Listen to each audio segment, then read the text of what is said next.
Dans la sourate 15, verset 9 du Coran, Allah dit: En vérité, c'est nous qui avons fait descendre le Coran. Et c'est nous qui en sommes gardiens.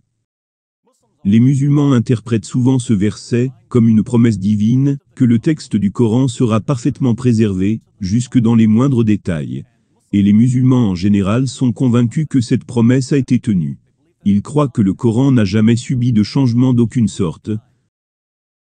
Cette croyance est choquante pour toute personne qui a étudié les sources de l'islam, parce que les sources sont remplies de rapports sur les changements apportés au Coran et les discussions concernant le contenu du Coran. Fait intéressant, le Coran a été compilé sous forme de livre, car une grande partie a été perdue.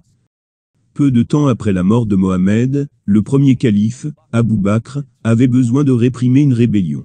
Et il envoya au combat de nombreux récitateurs du Coran, les récitateurs parmi les plus fiables. Beaucoup de ces récitateurs sont morts. Et des rapporteurs musulmans, tels que Ibn Abu Daoud Katab al-Safef, nous dit que des portions du Coran ont été perdues à jamais, parce que tellement de récitateurs du Coran furent tués. Abou Bakr a décidé que pour éviter que davantage de Coran ne soient perdus, la communauté musulmane avait besoin d'une copie écrite. Il a donc demandé à un homme du nom de Zayd ibn Tabi de collecter ce qui restait du Coran. Des chapitres entiers manquaient dans le Coran de Zayd Tabi. Dans Sahih Muslim, Abu Moussa dit au récitateur du Coran de Bassora que la communauté musulmane avait oublié 2 chapitres du Coran, par pure paresse. L'un des chapitres était aussi long que la sourate 9. Dans Abu Ubaid Kitab Fadaï al-Coran, Aïcha dit que plus des 2/3 de la sourate 33 ont été perdus. Dans Sunan ibn Majah, Aïcha rapporte que certains versets du Coran ont été perdus, parce qu'elle avait la seule copie de ces versets, et sa seule copie a été mangée par un mouton. Au moment du règne de Uthman, en tant que 3e calife, il y avait tellement de différences dans la façon dont les musulmans récitaient le Coran, que Uthman a décidé d'agir. Dans Sahih al-Bukhari, Uthman ordonne à la communauté musulmane de lui envoyer tous leurs manuscrits écrits du Coran. Et il les a tous brûlés. Puis il a publié une nouvelle version écrite, pour que les musulmans la récitent. Mais pas tous les musulmans approuvaient ce nouveau Coran. En effet, certains des meilleurs récitateurs du Coran de Mohammed ont rejeté le Coran de Uthman. Dans Sahih al-Bukhari, Mohammed a dit à ses partisans d'apprendre la récitation du Coran auprès de 4 personnes. 2 des 4 personnes sur la liste de Mohammed étaient Abdullah bin Masoud et Ubay bin Ka'b. Ibn Masoud a affirmé que le Coran ne devrait avoir que 111 sourates. Il a affirmé que la sourate 1, la sourate 113 et sourate 114 n'étaient que des prières musulmanes, et qu'ils n'auraient pas dû être inclus dans le Coran. Ubay bin Ka'b, un autre parmi les meilleurs récitateurs de Mohammed, a affirmé que le Coran ne devrait contenir que 116 sourates. Il a dit qu'il manquait au Coran de Uthman 2 prières qui auraient dû être incluses. Et que celles-ci sont différentes des 2 chapitres qui, selon Abu Moussa, ont été oubliés. Ainsi, même les meilleurs récitateurs de Mohammed ne pouvaient pas s'entendre sur ce qui était censé être dans le Coran. Ce qui signifie que le processus de compilation fut un processus difficile et bâclé. En raison de ces différends entre les meilleurs récitateurs de Mohammed, les musulmans sont confrontés à un dilemme.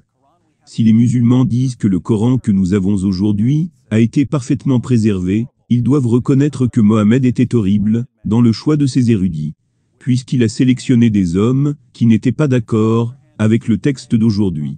Si d'autre part, les musulmans disent que leur prophète savait qui choisir concernant le livre le plus saint de l'islam, ils doivent donc conclure que le Coran que nous avons aujourd'hui est défectueux.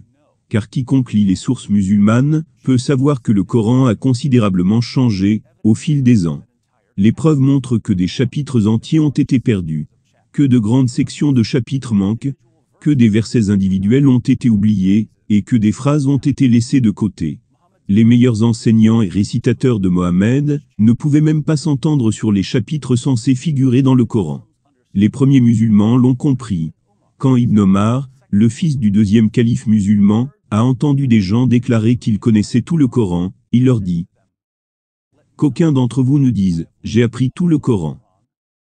Car qu'en sait-il de la totalité, quand une grande partie a disparu?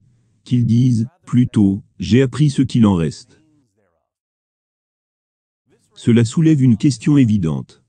Quelle est la différence entre un livre qui a été parfaitement préservé et un livre qui n'a pas été parfaitement préservé? Si les musulmans ont raison, il n'y a aucune différence. Et les caractéristiques typiques d'un livre qui n'a pas été parfaitement préservé seraient donc des phrases manquantes, des passages manquants, des chapitres manquants, des désaccords sur ce qui provient de l'origine, etc. Mais le Coran a toutes ces caractéristiques. Les musulmans qui sont donc conscients des preuves, mais qui veulent aussi maintenir le mythe de la parfaite préservation du Coran, doivent dire quelque chose du genre. Oui, le Coran a toutes les caractéristiques d'un livre qui n'a pas été parfaitement préservé, mais il a quand même été parfaitement préservé. Étrange affirmation. Nous devons également prendre note de ce qui est évident. Les érudits musulmans sont bien conscients du fait que le Coran a été modifié. Et pourtant ils disent aux musulmans moins instruits que le Coran a toujours été exactement le même. Pourquoi les érudits et les leaders musulmans trompent-ils à propos de l'histoire de leurs livres? Bien plus, s'ils sont prêts à tromper leurs compatriotes musulmans sur l'histoire du Coran. Sur quoi d'autres sont-ils en train de tromper?